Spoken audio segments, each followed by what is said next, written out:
Hello, everybody. It's Daphne from Laura Entertainment. We are sitting here with Marti King Young. She has worked on productions such as Annabelle, The Conjuring, along with doing many, many more things. So tell us about yourself, Marty. Oh my gosh. I'm a writer, I'm a director, I produce from time to time. It's whatever's needed. I've worked in locations, I've worked in as a production assistant. I'm a producer's assistant right now on an ABC series called Will Trent. And it's just, it's crazy. That's me, everything. Marty of all trades. That's how I feel anymore. And Yep. wanting to teach me how to operate cameras, I'm like, I don't need no more jobs. I do everything already. I don't need no more jobs. So what do you like doing Yep. I best? had a mentor tell me, do what? I'm sorry. What do you I talked prefer? over you. You're fine. Oh, I really love directing because I'm really good at reaching people right where they're at. But I also love writing too because I love finding the emotional core of something. And producing, I hate, but I'm really good at it because I don't let anything fall to the side. So it's like one of those necessary evils, you know. I learned that I was good at it, and I've watched enough things now, and I've been privy to enough bigger things now where I can see how important certain types of prep are now. So, yeah, with that. But I love directing. I love being able to break things down, working with people, and being like the cheerleader on set, kind of, and you set the tone for people. I like that. As a writer, you don't really get to do that. You just get to go, hey, this is the tone of the film, and then other people are in charge. So I really like that. But I do it all.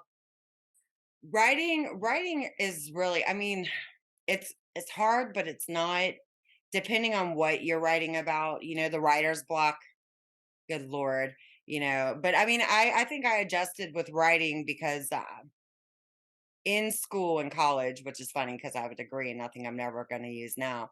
Um, we'd have to write like 28-page papers every 2 days. So it Yeah. wasn't, a big deal as far as writing. The directing, I actually liked it the other day when I played director, but producing, you're right.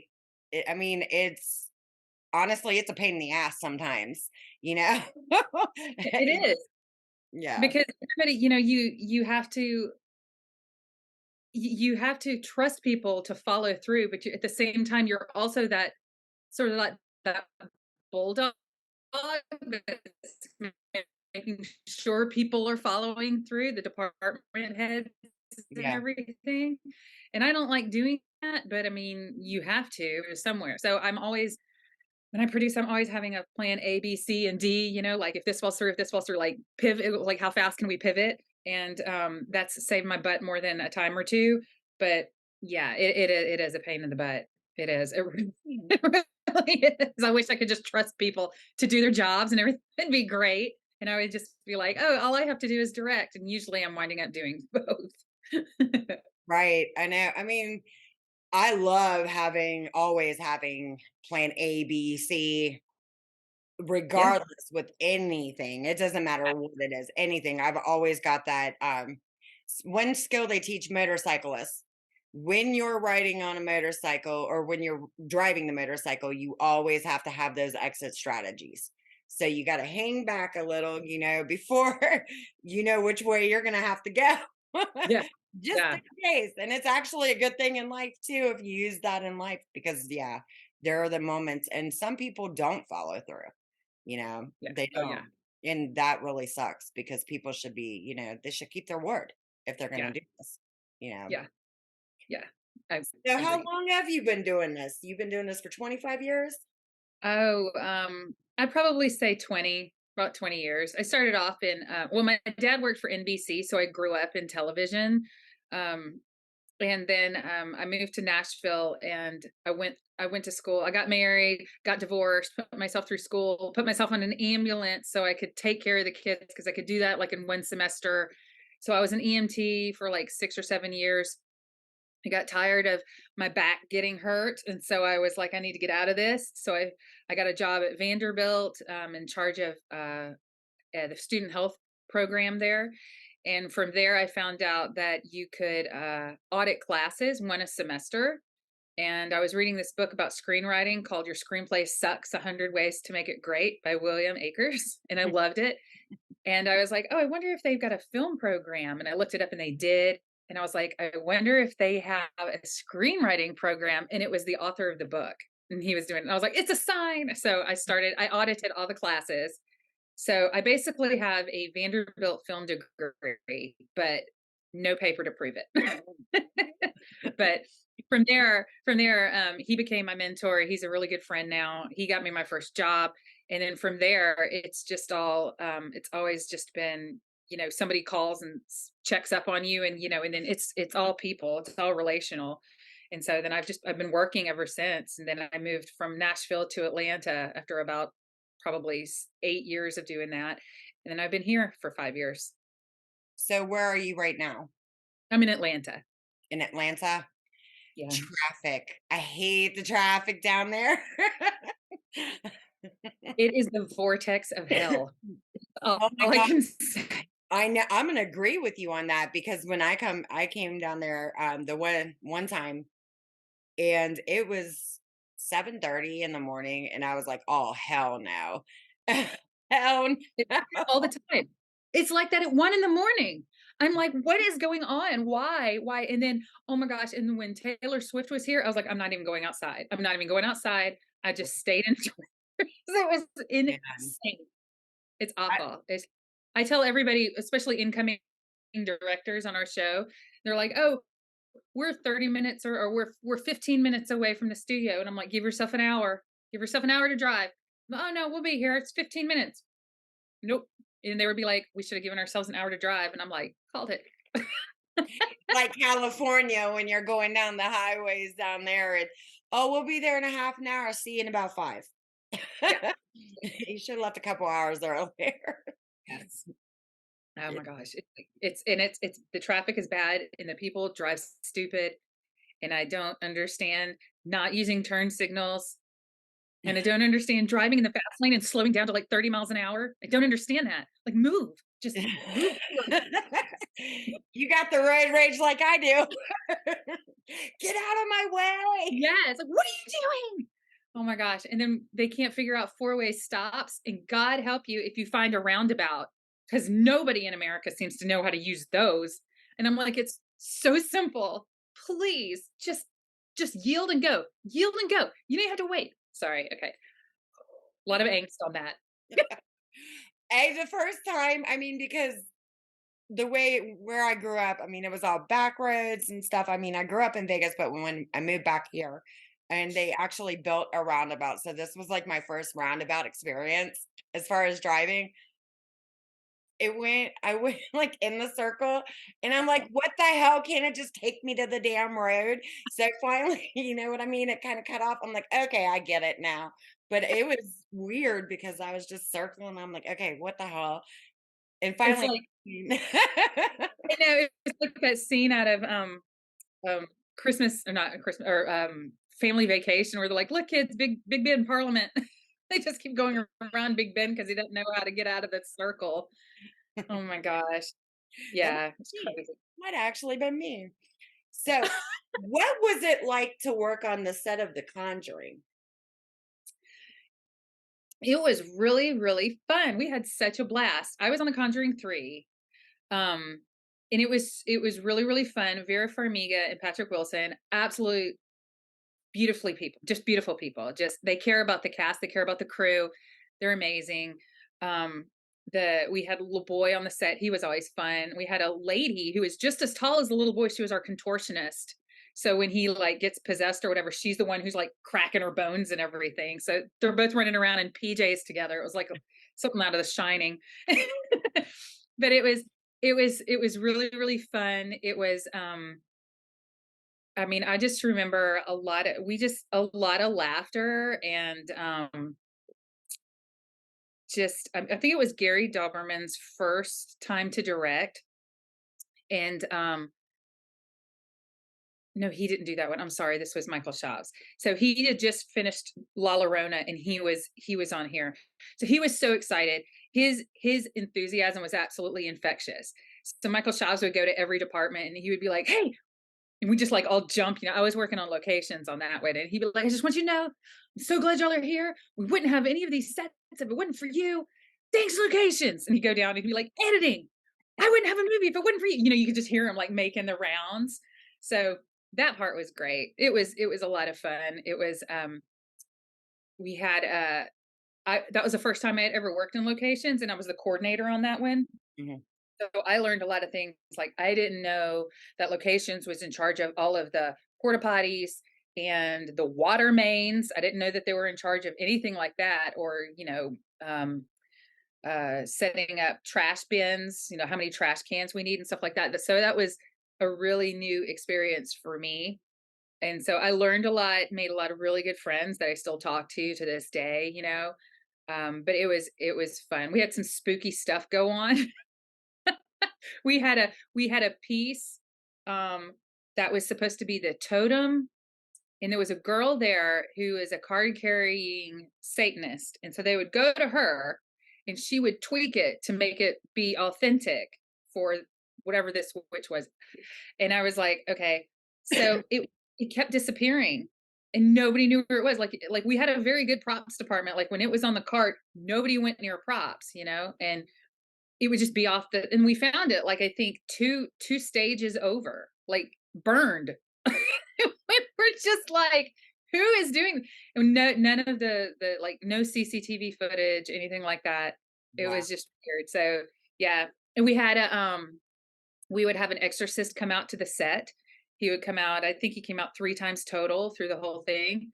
Uh, he gave us a blessing when we first started. We were doing some things. We kept having problems, I think, with one of the closets, or it was the kitchen. And he came out and they had to do it again. And they were like, "Yeah, there's something here we need to address."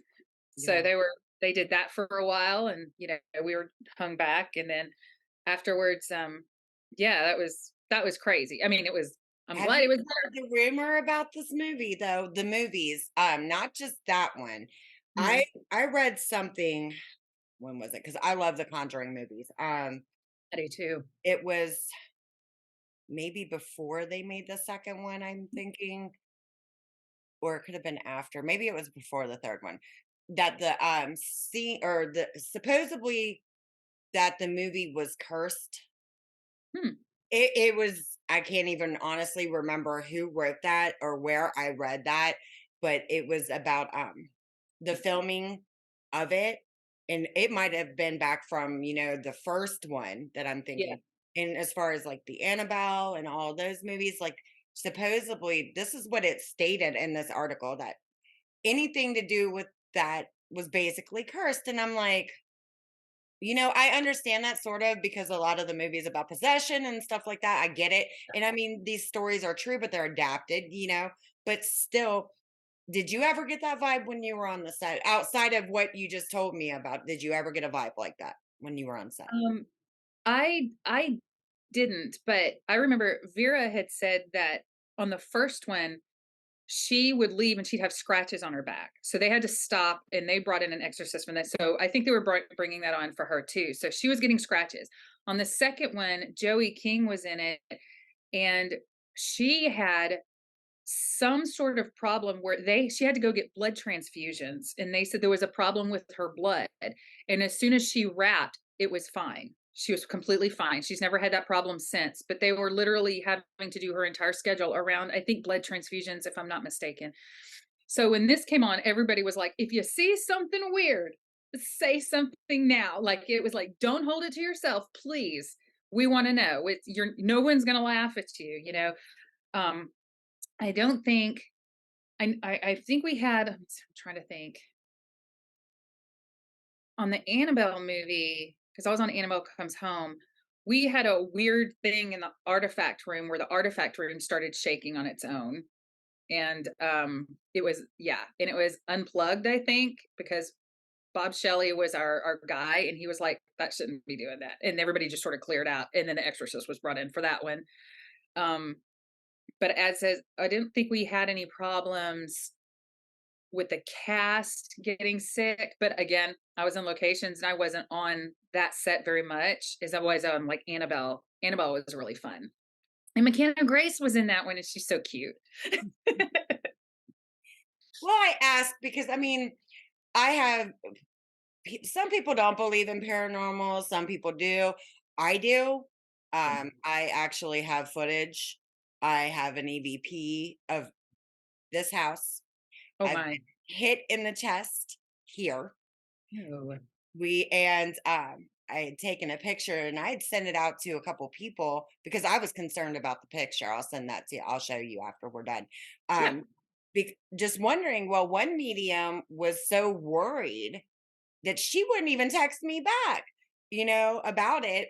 This other medium, because in the picture, like this eye right here is completely blacked out. This eye is about to black out. My nose was not my nose. My hair, there was a different color of hair underneath my hair. And Oh, I'm just trying to figure out like what the hell's going on. So the woman had made the statement that I needed an exorcism.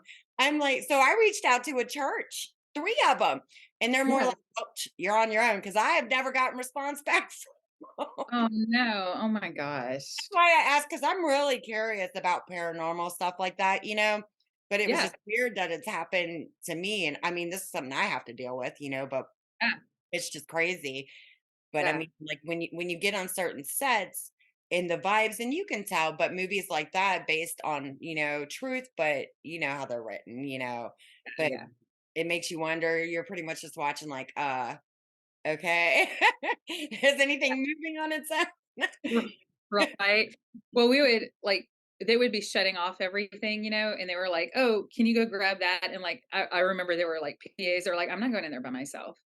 I'm not going in there by myself. Someone's coming with me," stuff like that. And that was weird. But I will say that I was scared to write any type of horror films. I've got ideas, but I was scared to write any horror films until I did Annabelle and the Conjuring because it sort of took that mysticism away from, you know what I'm saying? Like I could see you turn around and they're filming with Annabelle, and then you turn over and you see the props trailer, and you've got hero Annabelle, which is the Annabelle that's just sits in the chair, and then you've got rubber Annabelle, and that's the one you can throw all around when she attacks or whatever. And then you just have puppet Annabelle, and she just sits there, and she's got the stick up there where they turn her head, so she can look and blink her eyes or whatever. So and then they have just like parts, like Annabelle heads. There was a whole bottom shelf just of Annabelle heads with a little wig and everything. And I was just like, okay, so this is sort of taking this. Okay, I can do it like I that. love I'm gonna horror tell you, movies though. I am such a sissy though. I still have not seen Annabelle Comes Home because of that one shot of McKenna Grace like looking down under the covers and she's like looking up at her. And I'm like, how the heck did that doll get in your bed and you're not screaming right then? The moment I would have felt something in my bed, I would have been like, no, but I can't. Wow. I haven't even watched it. I've seen The Conjuring 3, but I I didn't. I binge watched all of them. I mean, because I hadn't seen the third one, and I think I made it like halfway through, and then I got sidetracked with something of the second one. So I sat down one night and binge watched them all. I Yeah. haven't seen all the Annabelles. I've seen the first one, and Mm. I might have seen part of the other one. Just like, I mean, but I love making horror movies because I was on Wrong Turn too, and I still I know what we were doing and I knew, the concept of the movie, but I have the movie, but I've only made it through halfway of that too. Yeah. It was like, what I mean? Hey, but horror movies, people don't get that because they'll always ask me, like, what's your favorite that you go? I'm like, I love horror movies. I really do. But I mean, Yeah. I love all movies, but horror, it's just fun because you get to throw blood and all this other crazy stuff is going on. And I'm sorry, it's fun as hell. I Oh, love it. yeah. Our special effects crew and our visual effects crew love I mean, that's their jam, They get to do all this stuff. It's great. They love it. And, it was a really yeah, those 2 are definitely my some of my fun ones that I are in my memory as just being completely fun. I loved it. I loved them. So in the future, because I didn't know about NDAs and all that great stuff, do you have this could be a yes or no question, any more horror movies on the horizon? for yourself, That I'm gonna write, or that or even be a part of, either or? I don't have anything in the future that I'm going to be a part of right now. I'm in the process of writing a trilogy of horror films, supernatural horror. Um, and but they're gonna need a lot of work, I can tell, because I don't watch them enough to know the correct beats, if you want to say it like that, where people, but and I don't write jump scary stuff. I mean, every once in a while you can throw it in there, but I like suspense more than surprise. So, and that's a harder type of writing, because you have to the audience has to be in on the secret, and you can't let the character be in on the secret, so they know it's coming, and your character can't.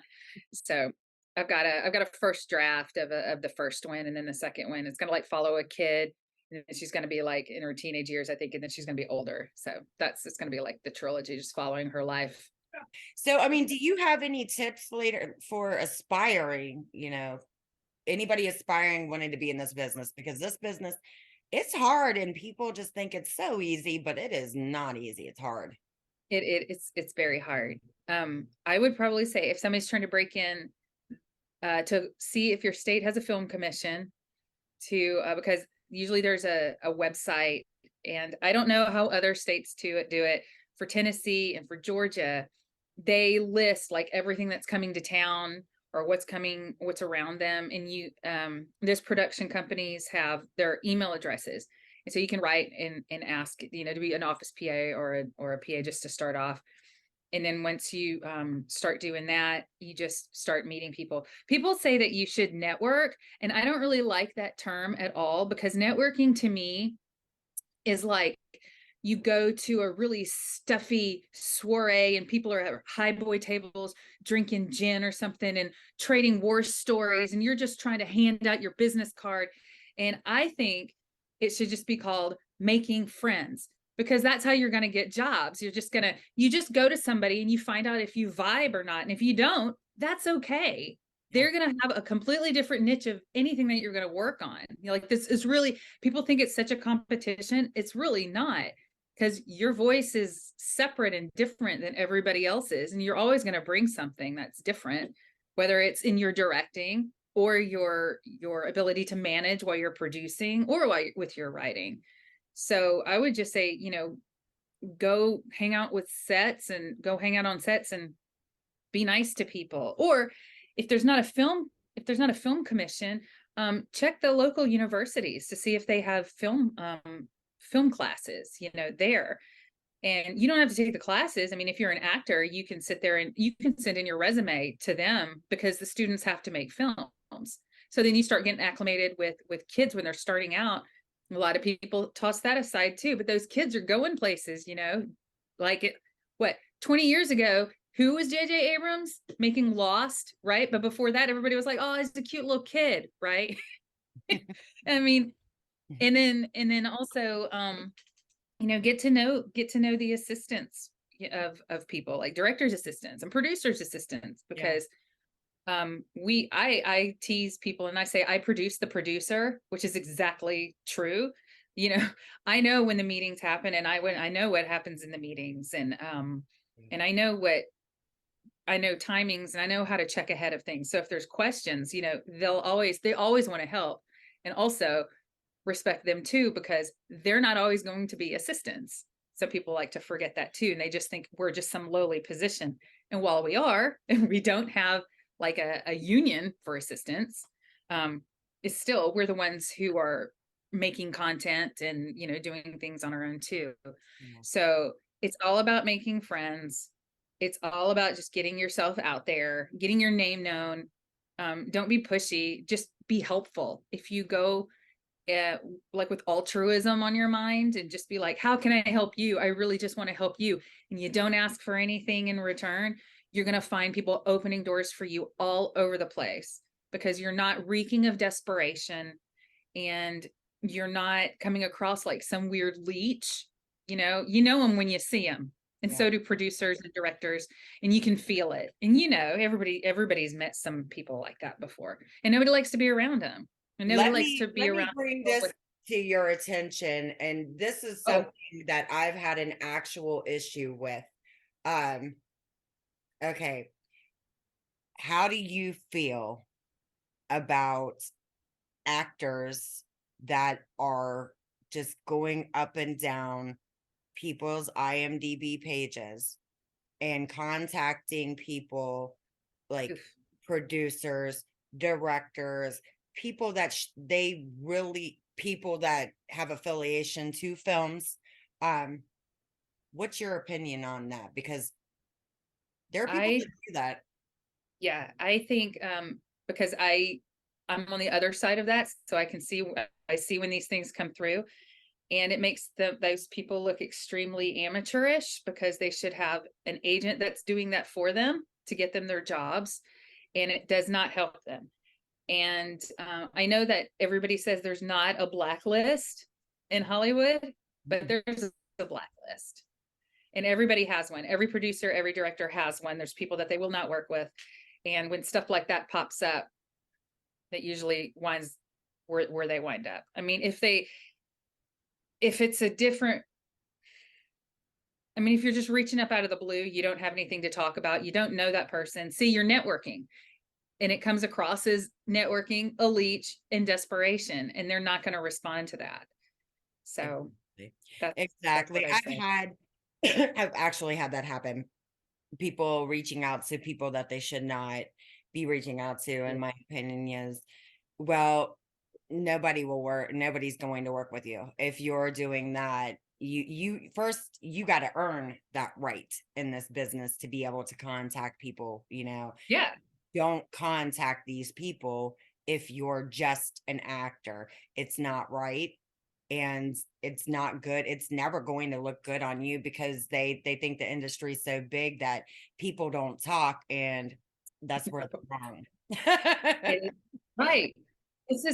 Such a small contained industry. I know it looks so big because we're so spread out, but it's insane. Like I work with people in Atlanta, and I'll get called out from LA. You know what I'm just saying? Like everybody knows everybody.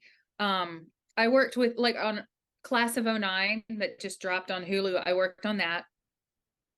Our first AD that came over, Chris Kringle, and yes, that's really her name. I like that um, she, though. yeah, right. And then I found out that she had worked with my best friend out there with Joe Carroll, and I was like, we both know Joe. So then we started taking pictures, so and now we're friends for like forever. So it's just stuff like that. It's just everybody knows everybody, everybody talks. And if it's not, I don't know a certain person, I flip and guarantee you it's less than 3 degrees away from the person I'm talking to. Mhm. It's just don't be that person. Whatever you do, please don't be that person. Just don't get yourself some representation and help out. Just help other people. I know. That's all I can I don't think they realize like how irritating it is. You know what I mean? Because me, I'm on every side pretty much. I mean, I do, acting, but I do the management, and then I run lore, and I also do producing, and now apparently I'm directing and editing. I mean, you work your way through the channels, but I mean, I've been doing this for a while, you know. So of course I become friends with everybody I work with. I'm a people person, big time. Like I love yeah, people. But when people are sitting there I and feel that. yeah, I mean, you just watch them do like the dumbest things, and then they want to say, "Oh, well, you're being no, we can call." And I'm like, "No, you can't. You cannot just randomly call somebody like that. It's not okay. It's not, but There's an etiquette. Yeah. yeah, I mean, I feel like you have to earn your place, and earning your place is basically, show up, do the Yeah. job. Don't start, shit. Basically, go Right, right, do what you're there to do. You're going to meet different right. people on every single set. So make it count while you're Yeah, there. yeah. They'll be And to thinking and to about you. earn your place too. Yeah, and right. And to earn your place too usually doesn't mean I can call them at whim. It usually might mean a text. Like I don't call anybody unless it is like a dire emergency or my producer says, call somebody and I'm like on it. because I've been told to call, right? I have a mission. But like, I don't sit there and I don't I don't call James Wan and be like, yo, congrats. I don't do that. I'll be like, maybe I'll send a congratulatory email, but that's it. And even then, I I didn't really, I mean, I was his assistant and he was great, but we didn't have that type of relationship. And I'm not going to force that type of relationship on somebody either. And then if it's not organic, it's not going to stick, Yeah. And I think if people would just take a second and be like, okay, if I was doing surgery, if I was a doctor performing surgery and I had everybody around me that I needed handing me the things I needed, would I want the janitor to poke their head in and go, psst, hey, you need anything here? Here's a scalpel. You need a scalpel? You want a scalpel? Hey, you want a scalpel? And you're sitting there trying to work on this thing that could bleed out at any moment. And you're like, no, get away from me. It's kind of like the same thing. Because the life or whatever project they are working on, it is literally like that to them, Yeah. So yeah, just shh. That's all Yeah. I have to I say. mean, Shh, but just it's I think okay. once you are basically a part of the team and you're ready to go with these people to film and you've built that relationship. Because me, it starts with I prefer, the email first and then, we'll shoot a text. And then hell, Yeah, by the time we're normally bullshitting or talking anyway, so it's not going to matter. So then that's when I move it to the phone. Like, here's my yeah, real number. Call me on this number whenever, I don't care yeah, because I'm normally up late anyway. Everybody's on different time zones. So it's like going to sleep early for me is just like not an option, ever.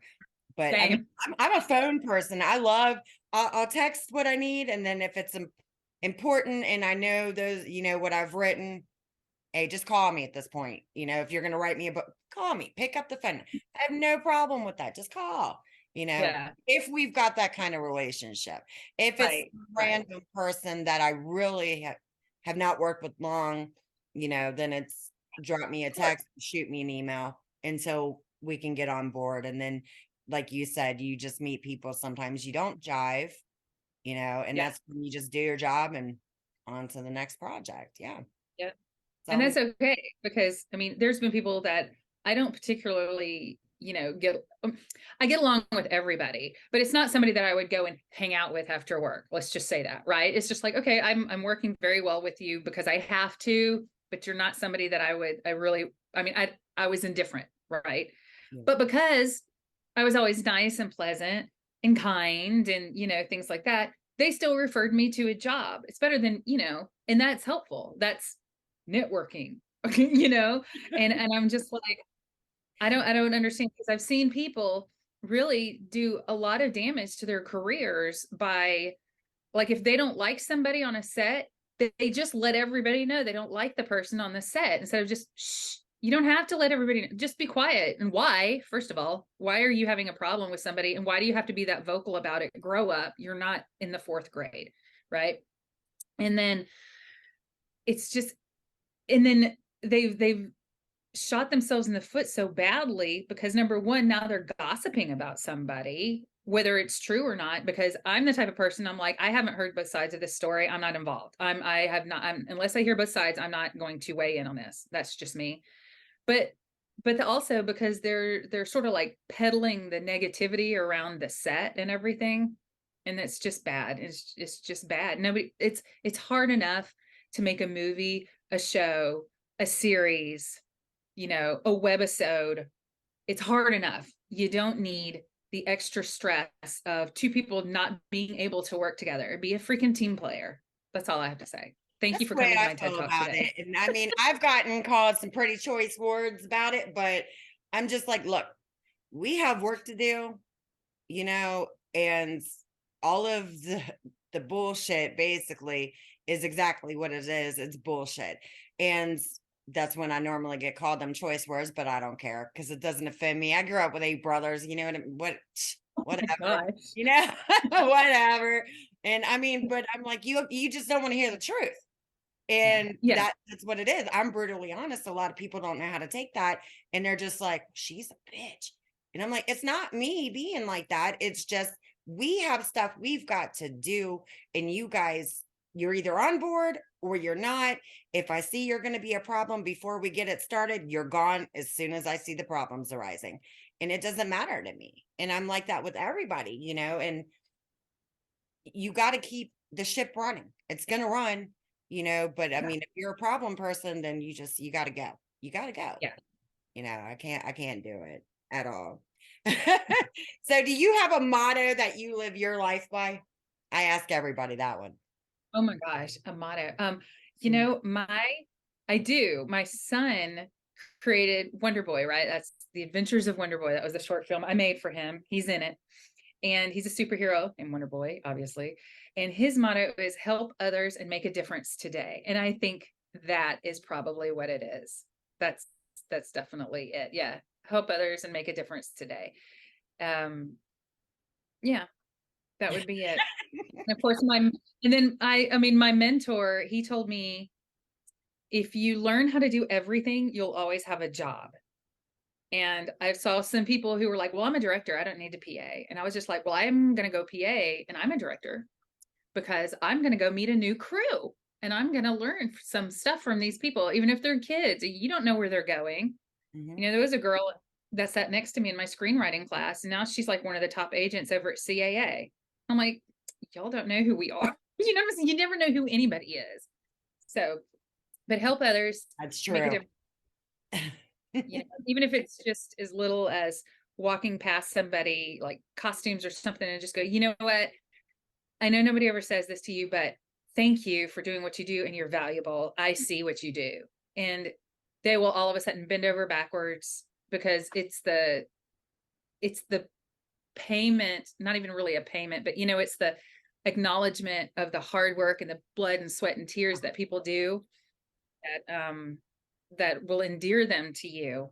And I'm not saying that like that's what I go out to do. I mean, I'm not going around, being like, oh, I need to have a customer in my back pocket. I'm gonna go run to costume. You know what I'm saying? I don't do that. But I mean, it just genuinely help others, even if it's with your words. And that's what makes a difference, I think. You So you learn so much. I mean, working on I think I've probably worked on almost every department. Almost. And it's just like I love to learn. That's my thing. I love to learn. So if it's something new to me, I'm like, okay, let's do it. If I know I can't do it, and I'll tell you, I can't do yeah, it. There's no way in hell I can do it. I'll admit I can't do it. But you're right. If you learn how to do everything, you will always have a job, no matter what it is. And yeah. you being useful, everybody starts somewhere. And that's what I try to tell a lot of people. I'm like, and you never really know who you're on them sets, just like short films. They bring bigger directors in for them short films. You'll never have a clue, or sound guys, or makeup, or anything that are working on big sets. You're never going to know. And they're taking notice of everybody that they're working with. That way, they can already see who will be a problem, and they're going to go back and talk. It's Oh yeah, yeah, definitely. yeah, Yeah, for sure. definitely one thing. Awesome.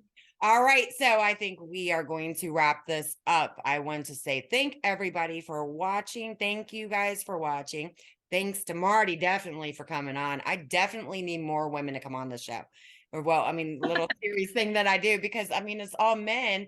And I also just brought a woman director on, and they're like, well, we see you put a woman in. I was like, there's too many guys on the project. I'm like, that's a lot of just testosterone. I grew up with 8 brothers, so I'm used to being around guys, but damn, man, we need some women. And that's when I Yeah, started bringing in the women. there But you go. yeah, we're definitely saying thank you, Marty, and look forward to having you back. Definitely. Hey, love to come back. We're going to close out, and we will see you guys next time on Lore. Thank you for watching.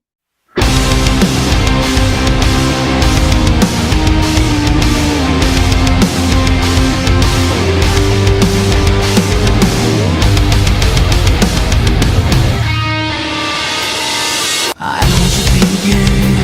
I'm nearby when you're leaving, and you're only a kiss on your way out.